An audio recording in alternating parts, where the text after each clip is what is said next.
5. You want Boris to be the human sponge over the next 6 to 12 months, don't you? To absorb the tsunami of woe that's coming in the Tories' direction. 4. So Partygate may not get Boris Johnson, but cost of living and NHS waiting list will. 3.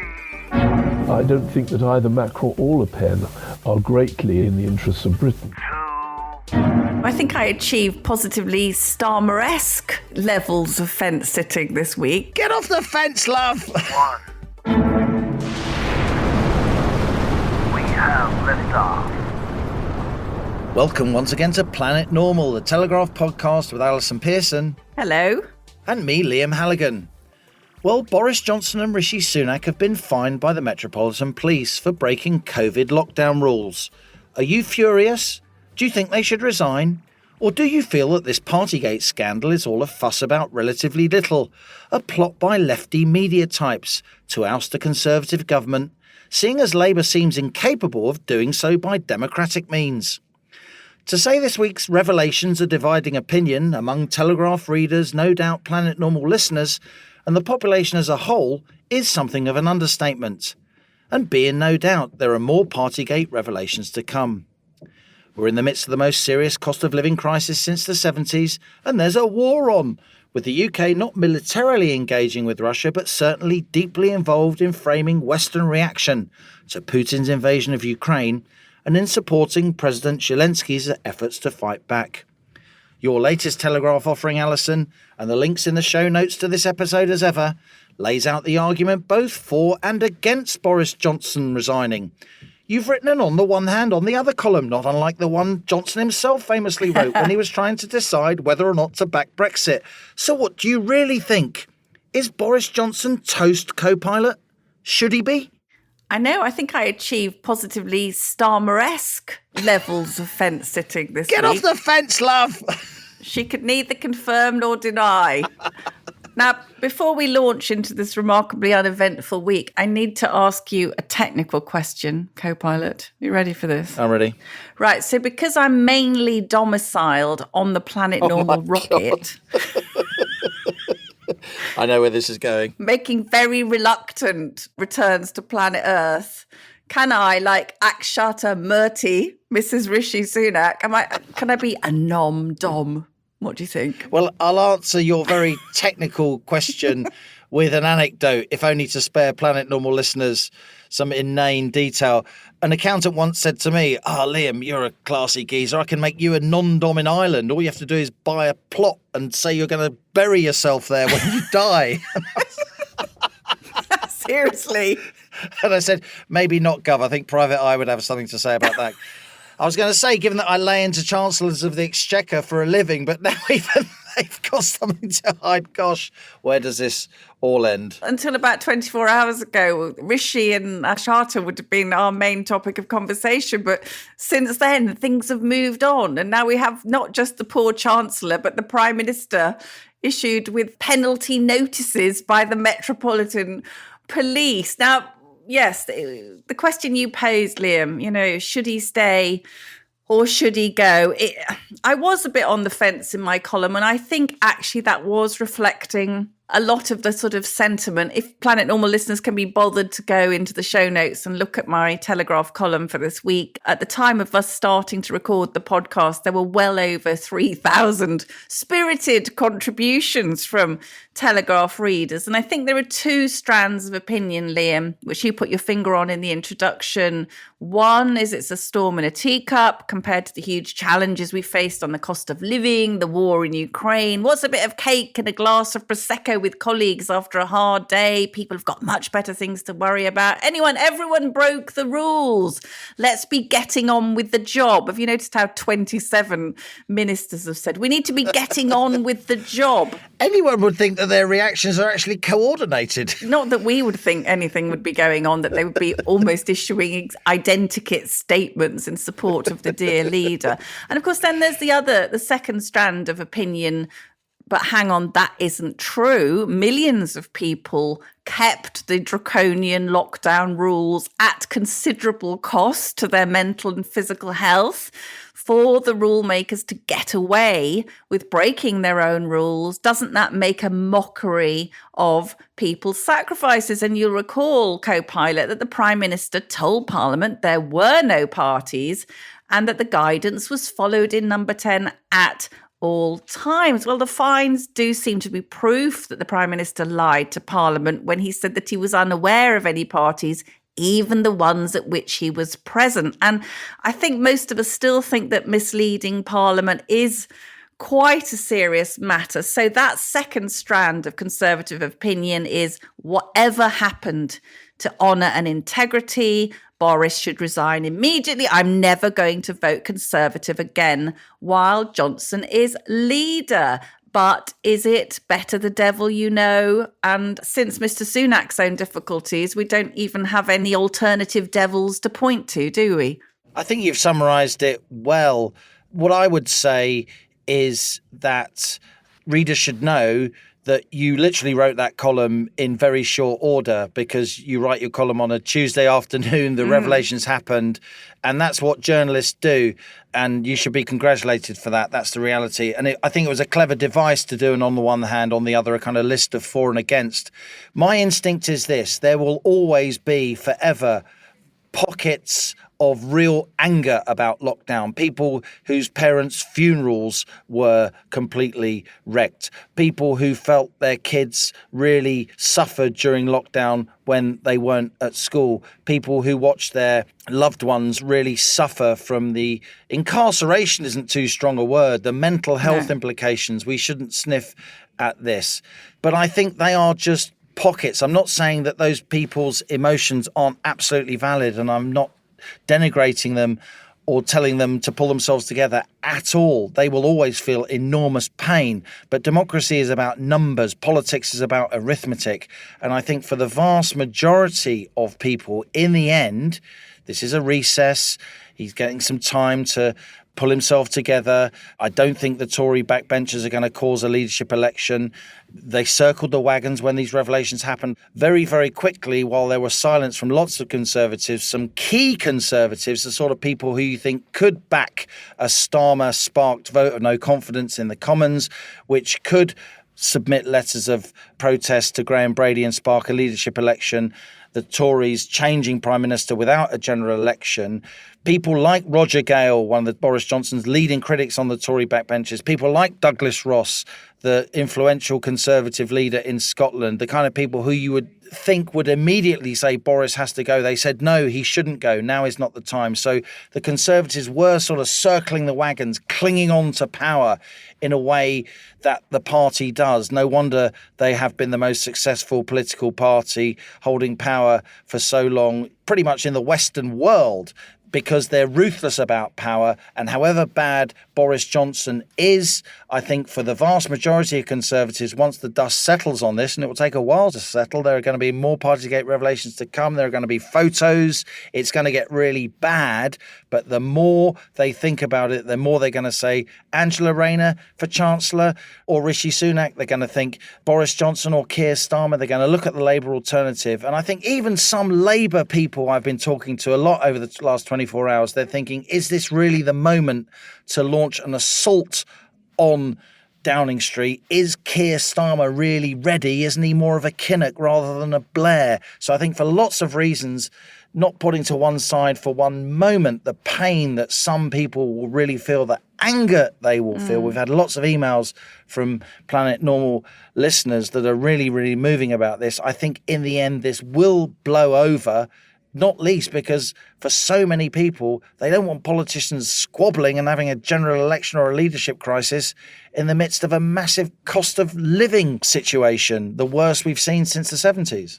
I think that's right, Liam, but I do think that chunk you're talking about, the people who think, my God, is there no integrity anymore? I can't put a percentage on it, but it's quite a lot of my readers, and they are the ones who vote for the leader.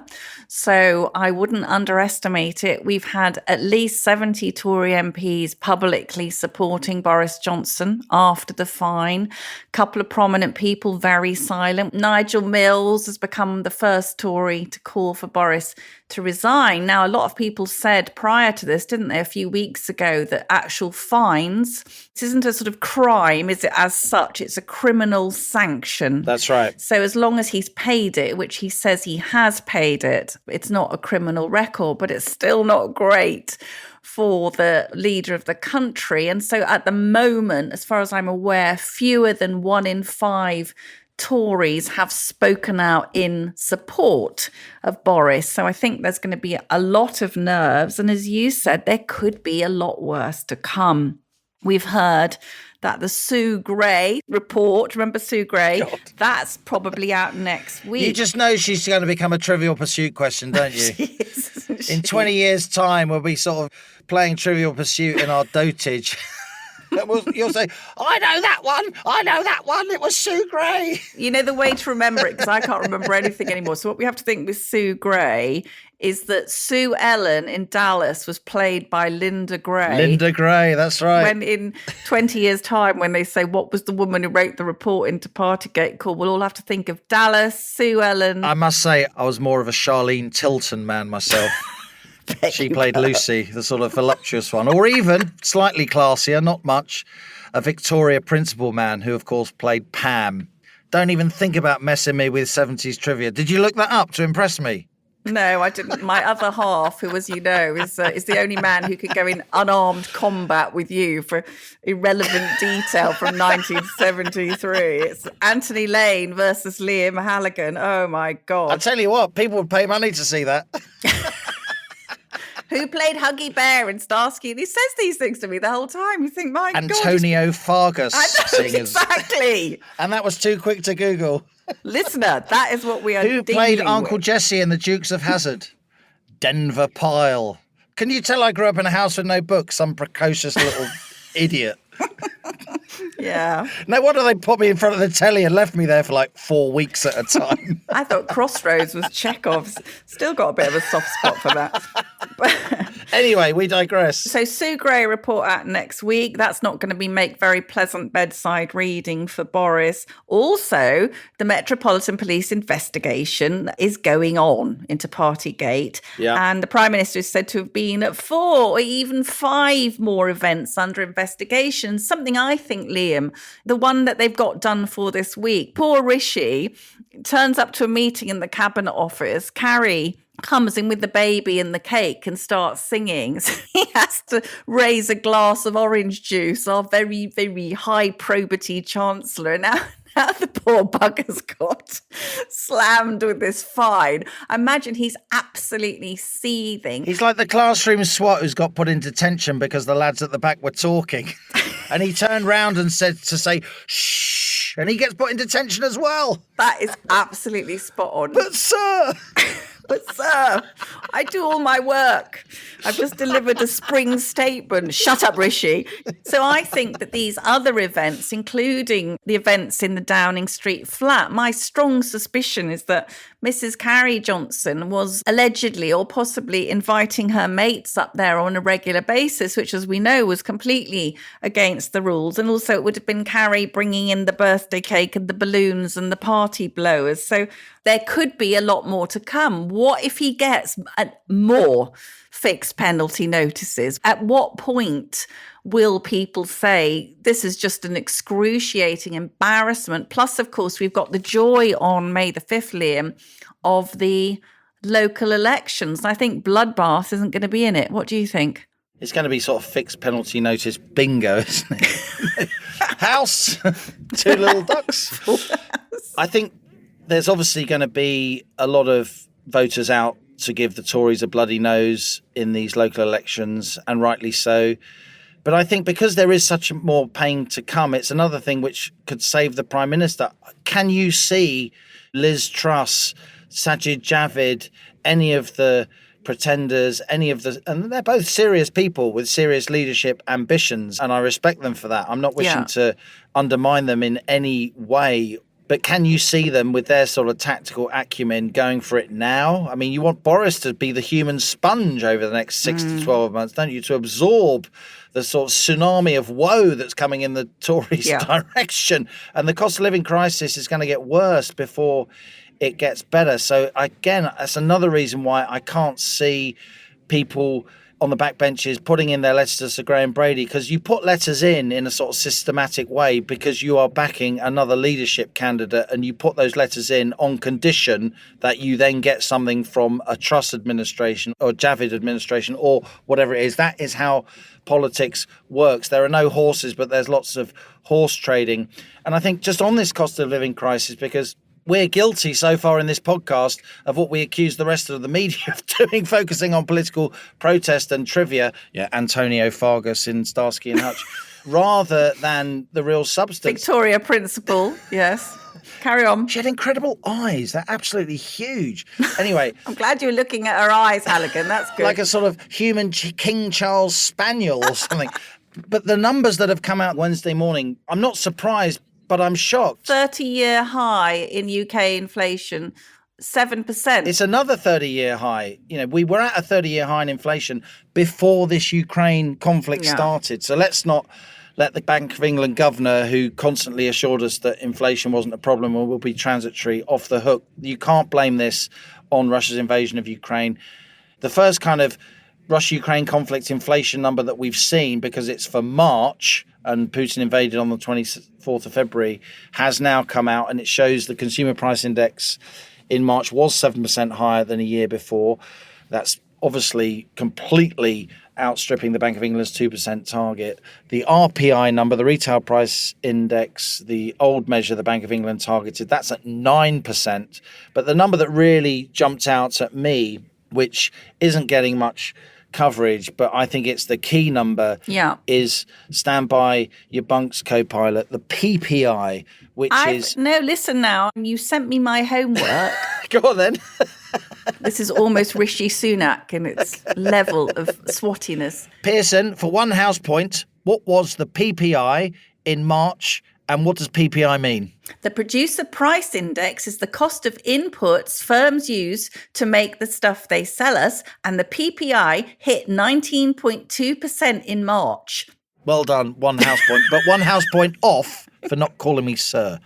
So 19.2% is a very, very big number. Yeah. So what that means is that the inputs that not just manufacturers but other firms need to make the stuff that they sell us were in March, on average, 19.2% higher than in March 2021. And in the end, the reason the PPI is what we call a leading indicator, because it points to where the CPI is going, in the end, unless firms are going to go bust or really see their profits diminish, their margins crunched, those PPI inflation increases have to be passed on.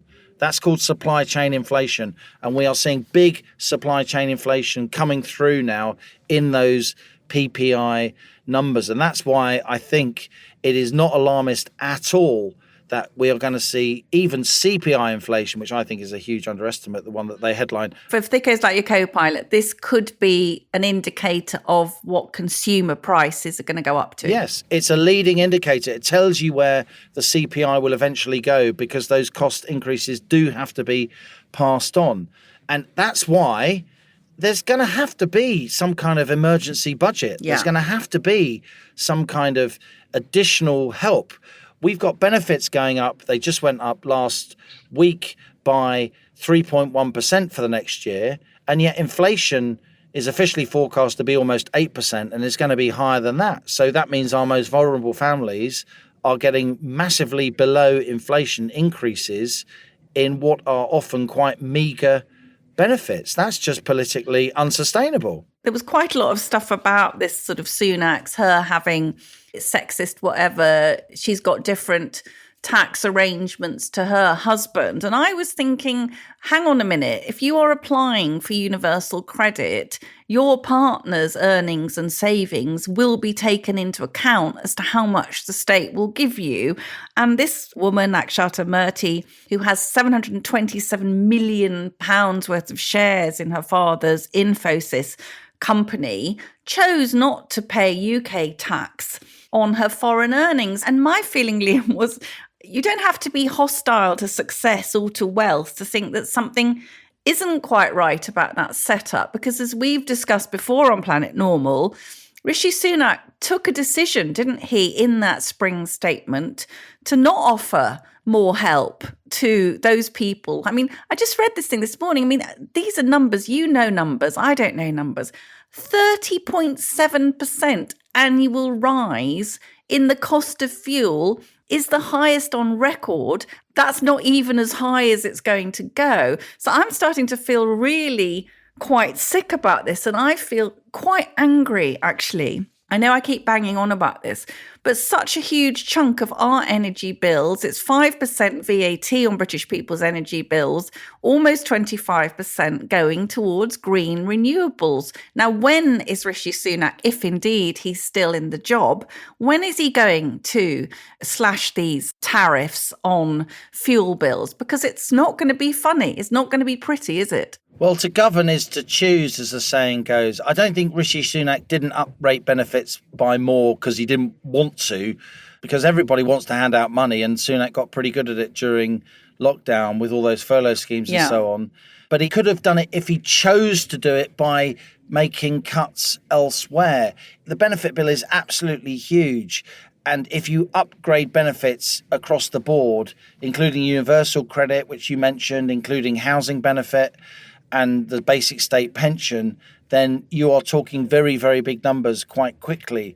But I still think he should have done it. He should have found a way to do it in order to signal at these very, very difficult times that the Conservatives are on the side of, if you like, the working classes, lower income workers.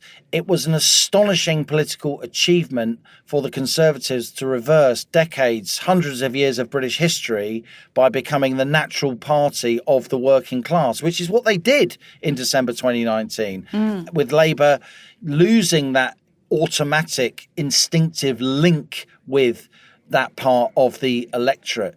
You do not squander that. You find every single way you can to preserve that achievement and cement that achievement. Boris Johnson rightly said when he won that election in December 2019, these red wall voters have lent us their votes. And to me, that is the central part of this conundrum. Those red wall voters that Boris Johnson needs to hang on to hold on to his Tory majority, they care a lot more about bread and butter issues, benefit levels, managing this cost of living squeeze than they do about Partygate. That's why I think Labour will suffer if they go on and on and on about Partygate, and the Tories will be able to eventually ride this out.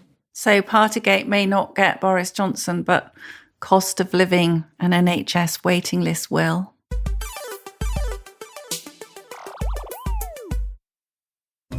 Hello, I'm Christopher Hope, but my pals call me Chopper, and you can too. Just dropping into my second favourite podcast to tell you about another Telegraph show, mine. As the Telegraph's chief political correspondent, I spend my days holding politicians to account and asking them about the things that affect you. I speak to top politicians from across the political spectrum, commentators with their finger on the pulse, and of course, my talented colleagues at the Telegraph. So if that sounds like your cup of tea, please search Chopper's Politics wherever you're listening to this. Cheerio!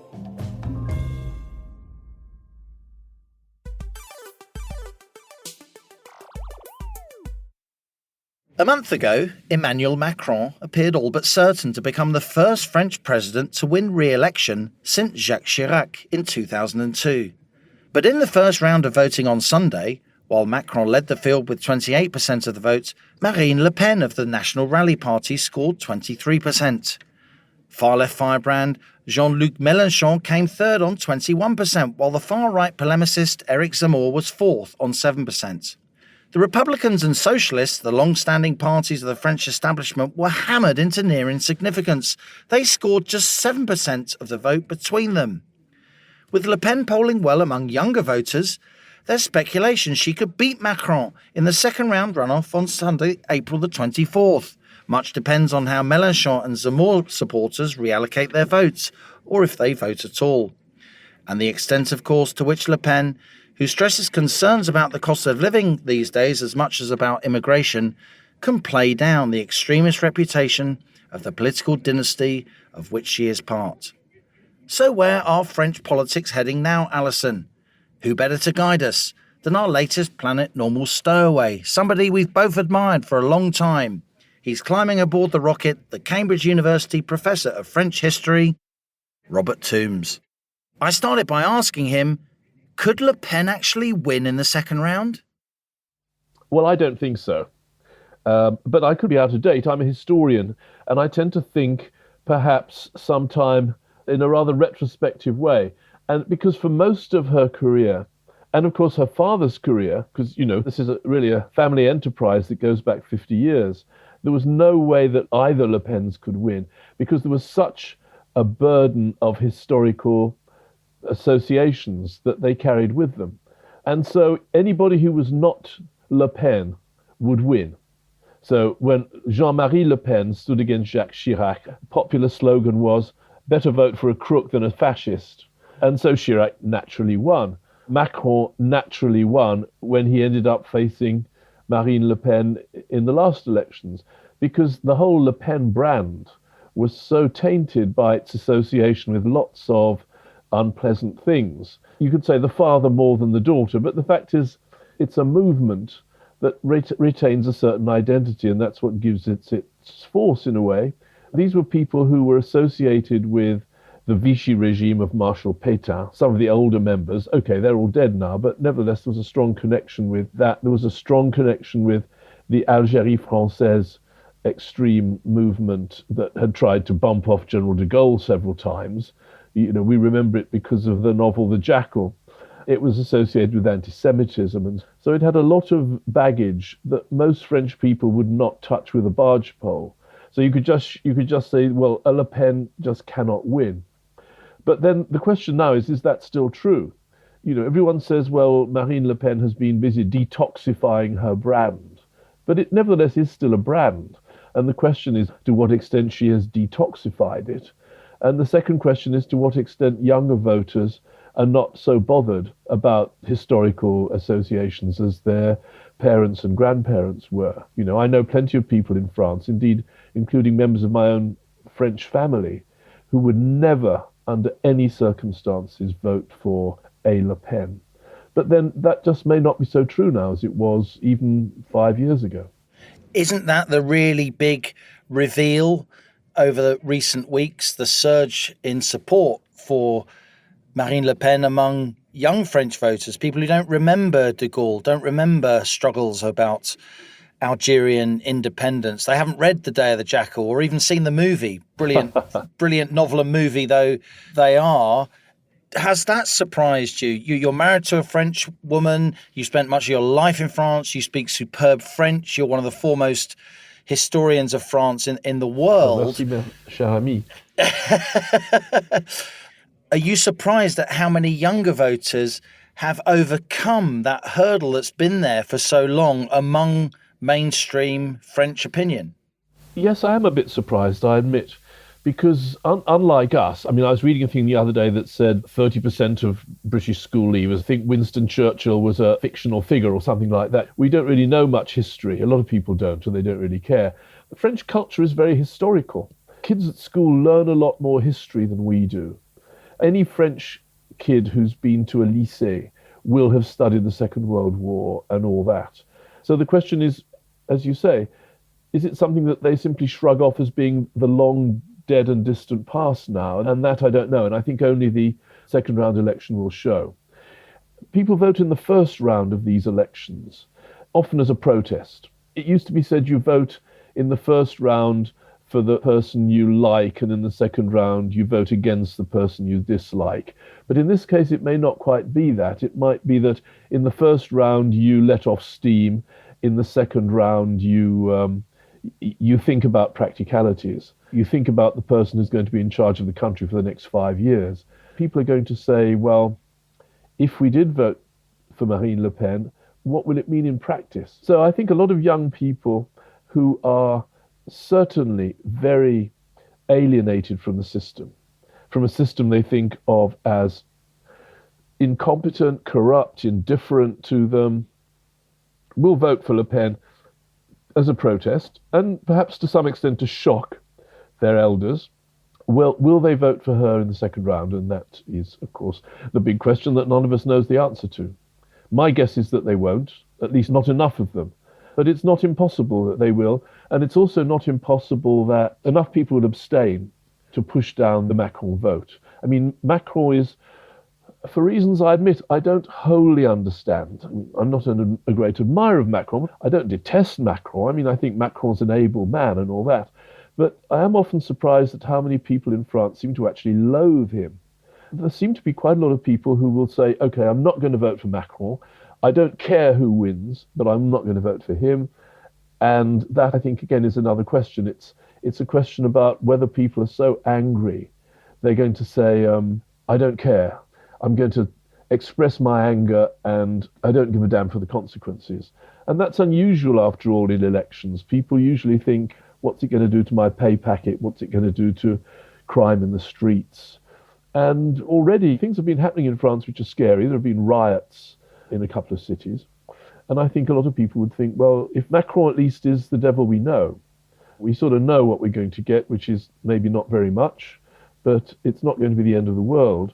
If Le Pen's elected, what will it mean? And again, nobody knows the answer to that. We'll come on to the second round decider, which is later this month on the 24th of April. In a moment, Professor Toombs. I wanted to ask you first about the quite astonishing collapse of the centre, if you like, because, of course, Macron's En Marche movement that bears his initials was a kind of pop-up political party. It itself is not an establishment party. It's tried to pose as anti-establishment. People haven't really believed its anti-establishment credentials. But we can't have this conversation without marking the astonishing fact, that the Republican Party, that Jacques Chirac, Nicolas Sarkozy's party, scored 5%, and the famous French Socialist Party, Mitterrand, Hollande, 2%. That's astonishing. We've seen the centre collapse in Germany. We've seen the CDU and the SPD between them, for the first time in recent years, score less than 50% of the German vote combined, which was an incredible collapse. But for these two main political parties to score 7% between them, that is mind-boggling to me. It is, and to me too. We can try to explain it, but yes, nevertheless, it is extraordinary, because these are the two parties that have dominated French politics for 50 years and more. One of them being the party of General de Gaulle, really. And before that, based on a tradition of Christian democracy in France and moderate conservatism in France, which goes back a long way.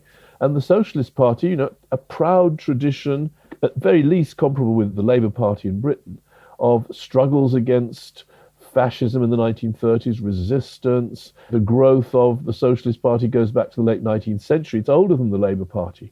And yet these things have just disappeared in a cloud of smoke, as it were, and I find it extremely difficult to understand.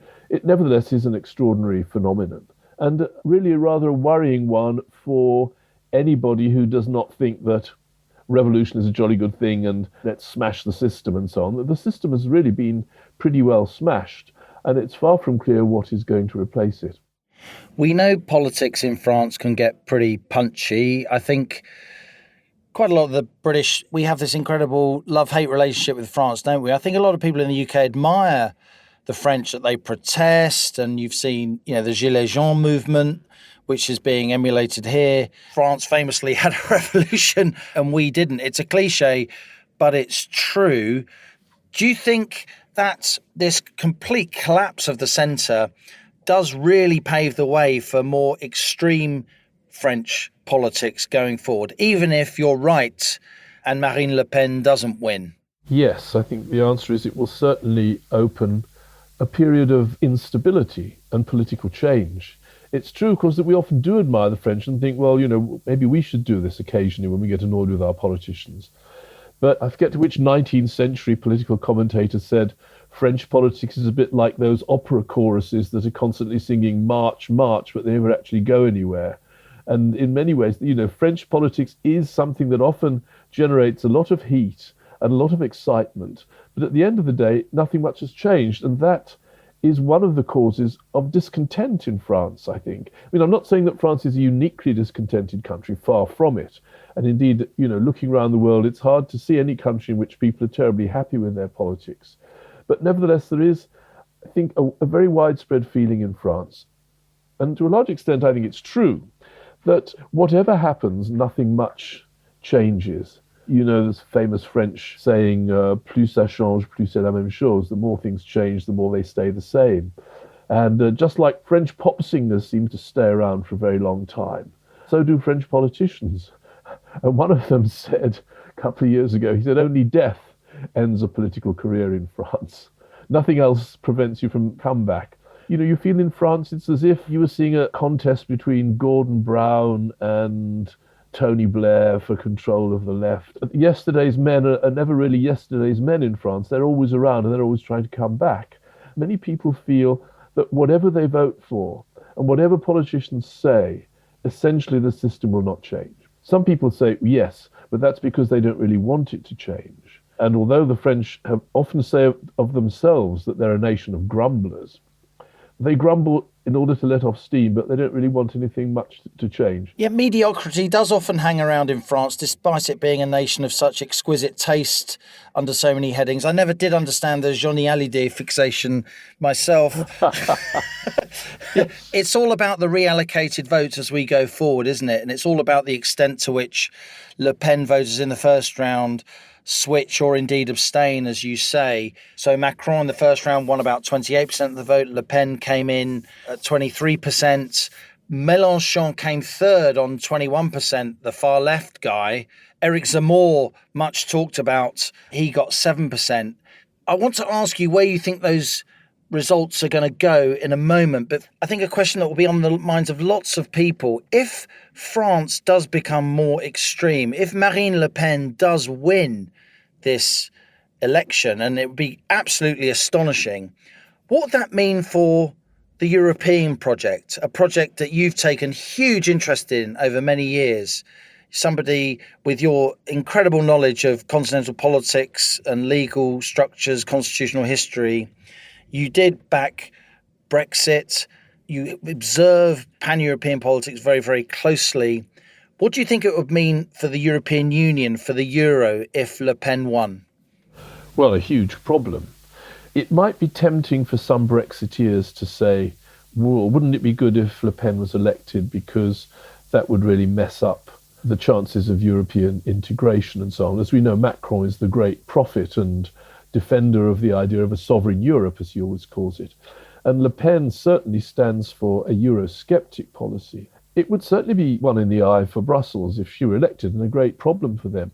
But cooler heads would say that it's not really in our interest that there should be a great crisis in the EU that would bring down the euro, because we would certainly feel the effect. I think what we want, what I say as a Brexiteer we want, is a Europe that is ticking over reasonably well, which is not so desperate that it's trying to hurt us, and that is not going to infect us with its own problems.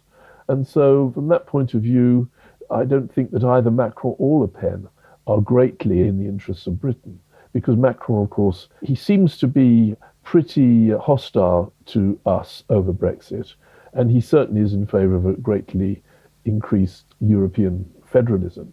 And Le Pen will certainly cause a crisis, but would it be a crisis that would harm us? It might be. We don't want France to be in turmoil. We don't want the Eurozone to collapse. If the things that Marine Le Pen says are serious, then she would certainly be challenging the euro on a whole variety of topics. And it would make Poland and Hungary look very small beer compared with what a Le Pen government would be demanding of Brussels. So let's drill down into those other votes that are up for grabs, if indeed these voters turn out. 7% of people went for Eric Zemmour, who's characterised as a sort of right-wing polemicist in the first round. You'd think most of them would back Le Pen over Macron given a choice. And then you've got Mélenchon, who's always there or thereabouts for a long time in French politics, the far-left firebrand. He got 21% of the vote. Le Pen has made gestures towards that side of the political debate by stressing the cost of living over recent weeks and months, as much as she's been stressing immigration. Would you agree, Professor Toombs, that those Mélenchon votes really are the key to the outcome on April the 24th? Well, a lot of people, of course, have been doing this kind of arithmetic and totting up the various totals. It assumes that the candidates can deliver their vote, which has been a kind of assumption in French politics, but it doesn't always work. The people who are voting for Mélenchon are themselves rather a mixed bunch. And polls suggest that about a third of his voters would vote for Macron, about a third would vote for Le Pen, and about a third would abstain. And I think a lot depends on how many people are going to be so disgusted that they're going to say, I won't vote for either candidate. And that would hurt Macron more, I think, because Macron depends on collecting the votes of a lot of people who don't really like him very much, but whom he wants to convince that Le Pen is a danger.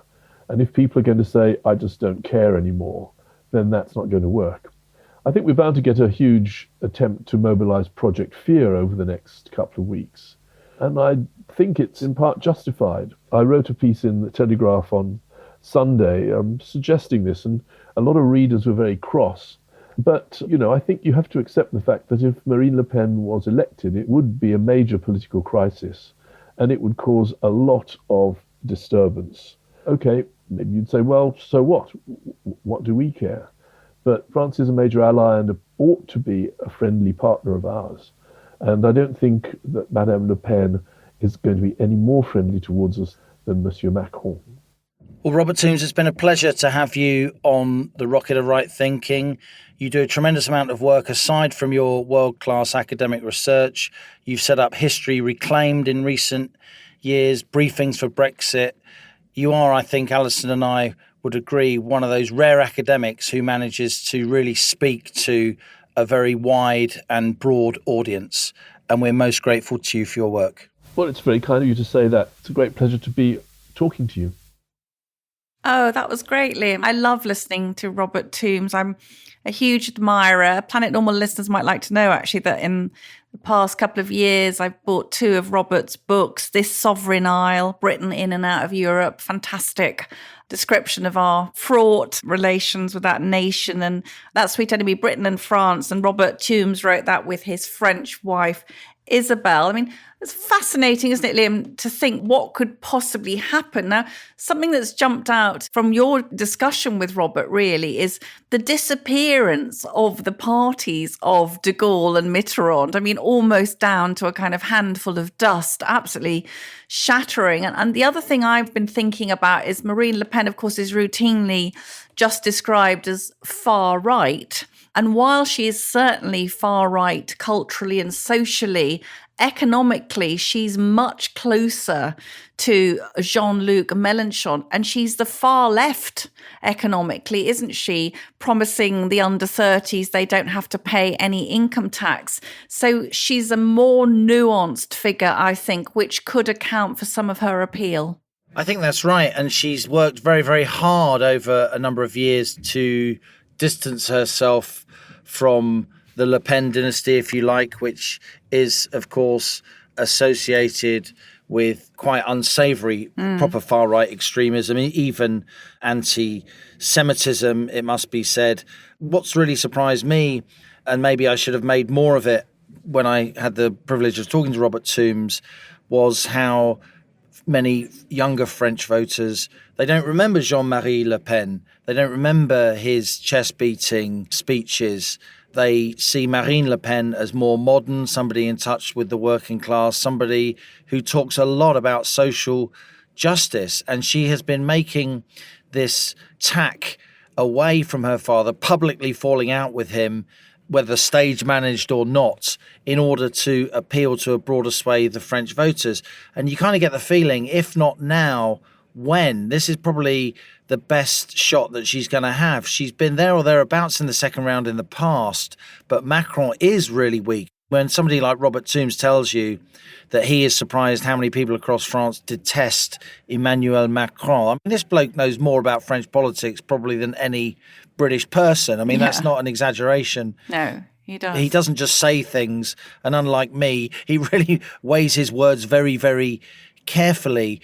I was pleased when he agreed with me about, as you say, the two main parties of the centre-left and centre-right in France getting less than 10% of the vote. That really is the astonishing thing. So who is going to benefit from that?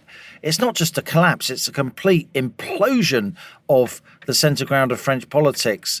Well, it's probably going to be the people on the extremes, and it may well be Le Pen's year. I would never gainsay Robert Toombs, but it wouldn't surprise me looking at the polls going forward if even with Project Fear, which Robert Toombs predicts will now really kick in, she doesn't get pretty close. No, I think she could get close. And I think that in the past, they've always relied on all the forces of righteousness sort of pulling together to keep her out in the second round. But there are lots of variables. By the way, Liam, I'd like to really recommend to Planet Normal listeners and to you, if you haven't seen it, we watched an absolutely superb French TV series on Amazon Prime called Baron Noir. And if you want to understand the dark intersections and machinations of French politics, it's absolutely incredible. But it was interesting to hear Robert Toombs say, even if my boyfriend doesn't get re-elected, you might think, oh, great, because, you know, Macron has shown no affection for the UK, and his negotiations with Putin, I think, have been pretty disgraceful in many ways. You still quite fancy him, though, don't you? No, I told you I'm too young for him. I'm too young for him. I think that the idea that her coming in would somehow be of benefit to us, as Robert said so articulately, may well be a delusion. Before we move on to emails, Alison, I did just want to bring up another subject that's close to your heart that we've covered on Planet Normal, that you wrote about again this week, and rightly so, with all the news going on, geopolitics, cost of living crisis. You are really banging the drum, aren't you, now, for the concerns you have and many other people have about some parts of the British midwifery profession. Yes, somebody forwarded me an advert that had been placed by the Northumbria Healthcare Foundation Trust on the NHS Jobs website, Liam, and they were looking for a midwife who was committed to the philosophy of normal birth, providing a friendly birth experience within a low risk setting. Now, we talked on Planet Normal, didn't we, about the absolutely excoriating report 2 weeks ago by Donna Ockenden into the dreadful scandal at Shrewsbury and Telford Hospital Trust, where over 200 babies and 9 mothers died there, in no small part precisely because of a fixation with this philosophy of normal birth. Now, since then, I've had scores and scores of the most upsetting emails from parents, from doctors, from midwives, disillusioned midwives themselves. And as one listener said to me, of all the medical specialties, obstetrics can be the most harrowing. Every birth has the potential to turn rapidly into a crisis. And I suppose why I've returned to this topic, Liam, is because I think most parents-to-be would assume that there would be a doctor on hand to intervene and get the baby out if there was a problem. But as I've just discovered, there are these things called midwife-led units, which 75% of NHS trusts now have. And quite often you won't have an obstetrician there because a lot of midwives don't want men on the premises. And that's putting it very bluntly, I know. But I am really bothered that the old school of midwives who work very well with doctors, be they male or female, that this has now become a cult, an ideology which is endangering mums and babies. So I have, in that co-pilot Pearson way, taken up the cudgels. And I think that some of these units, they're geographically distant from hospitals. So if there's a problem and you need to get the baby out, there isn't anybody there to get the baby out. Not only that, I'm being told that midwives will deliberately not escalate the situation because they just think, give it another couple of hours of pushing and everything will be fine. But I've got emails in my inbox that would reduce you to tears, co-pilot, from people where just push the baby out went drastically wrong. So I hope that this will be something that the Telegraph and on Planet Normal that we will continue to campaign on, because it's not nice to think that our mums and babies are at risk here.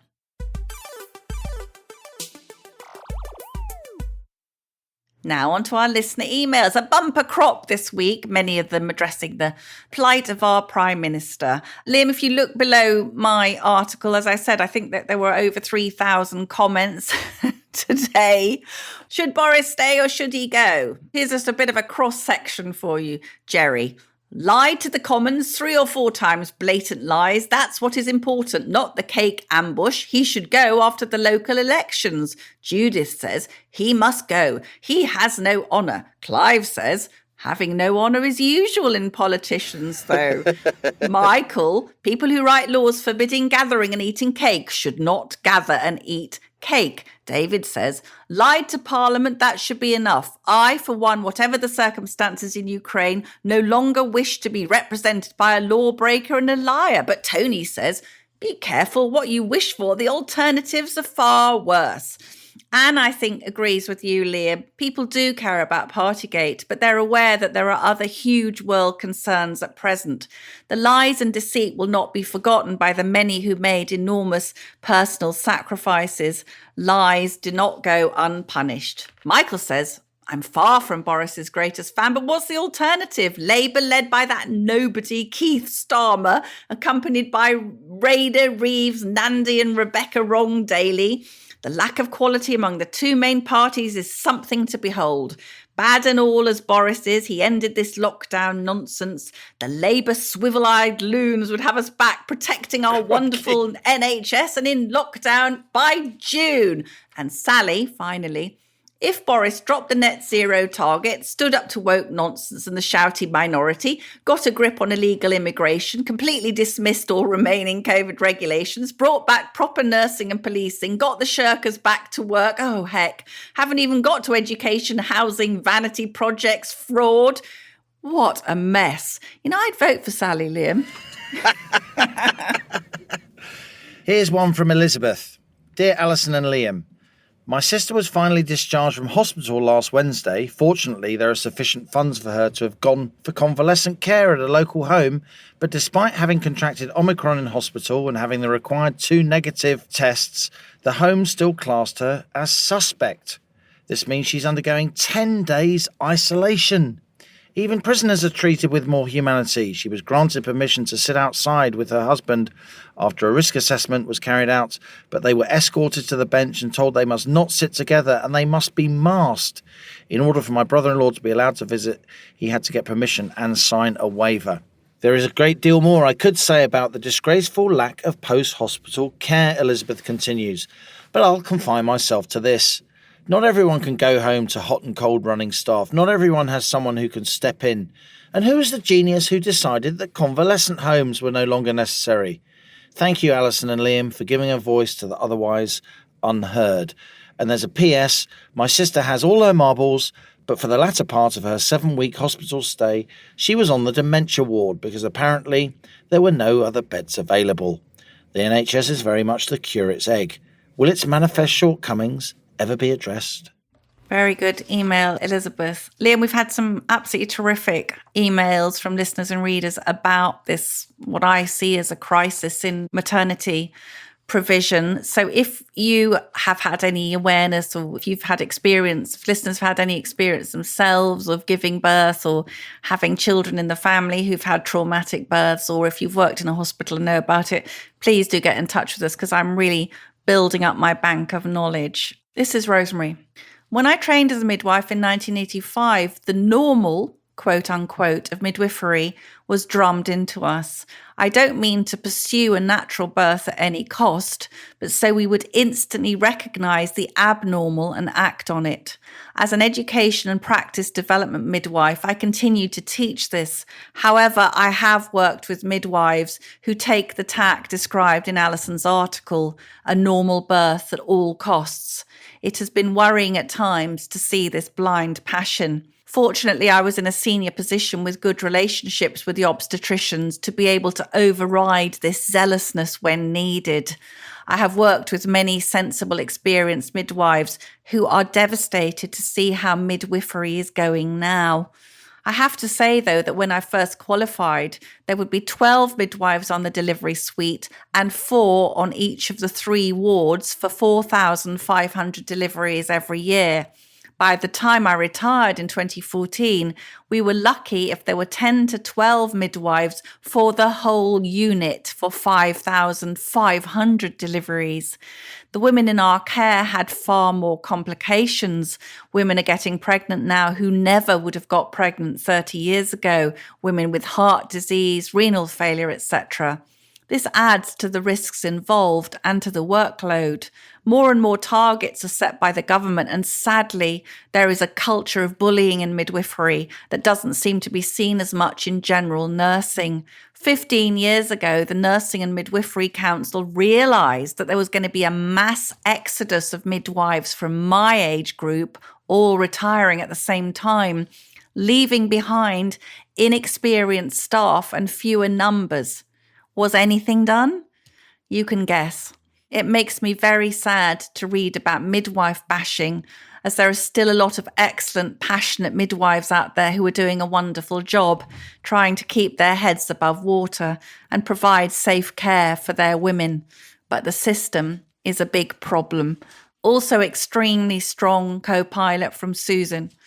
I retired in 2006 as a senior midwife, an experienced registered general nurse before training in midwifery.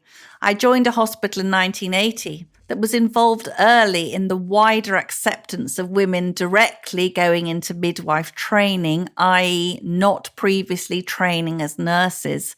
After post-qualification experience, most of them did superbly, but those of us with RGN experience had earlier self-confidence and a pre-instilled understanding of the medical surgical aspects involved, which brought advantages when problems arose. Midwifery then was at a point when modern technology had, in some hospitals, resulted in women being subjected to unnecessary medicalisation of the birthing process. Many pregnant women, as well as midwives, were seeking to redress the balance. But as you point out, Allison, staffing levels declined over the years. It was also clear that a good percentage of women then entering directly into midwifery training were very enthusiastic about the movement towards the so-called normalising of childbirth. We struck a balance by ensuring thorough antenatal assessment, home deliveries where desired, and suitable and varied labour oversight on the one delivery suite, which gave immediate access to obstetric care when the need arose. One of my colleagues remarked back in the 1990s, "When we have all retired, there will be problems." She meant those of us who had entered nursing services in the 60s and 70s. And whilst I was then sceptical, I think she's been proven correct. The system needs review. Very strong stuff, Alison, from Planet Normal listeners on the question of midwifery. We will keep focused on this topic, not least through your columns, but also here on The Rocket. That is it from Planet Normal for another week as we leave our sanctuary of sweet reason, our flying refuge of reasoned views. It's your email of the week, Alison. I think we'll give it to Elizabeth Liam, who wrote that very moving email and also talked about the lack of convalescence. I agree with every word she wrote. Well, Elizabeth, do email us at planetnormal@telegraph.co.uk and put mug winner in the subject heading of that email, and one of those fabulous Planet Normal mugs will be winging its way to you. If you enjoy Planet Normal, do leave us a rating and a review on Apple Podcasts or Spotify. It makes co-pilot Halligan's week. He's always telling me, have you read our marvellous reviews? It does help others to find us, believe it or not, so the Planet Normal family can grow. And as we speed away from our beloved Planet Normal for another week, and the madness of planet Earth comes back into view, and it really is pretty mad at the moment. Thanks as ever to our producers, Isabel Bijard, Elliot Lampitt, our editor, Zoe Hitch. Stay safe and in touch with us and with each other. Until next week, it's goodbye from me. And it's goodbye from him.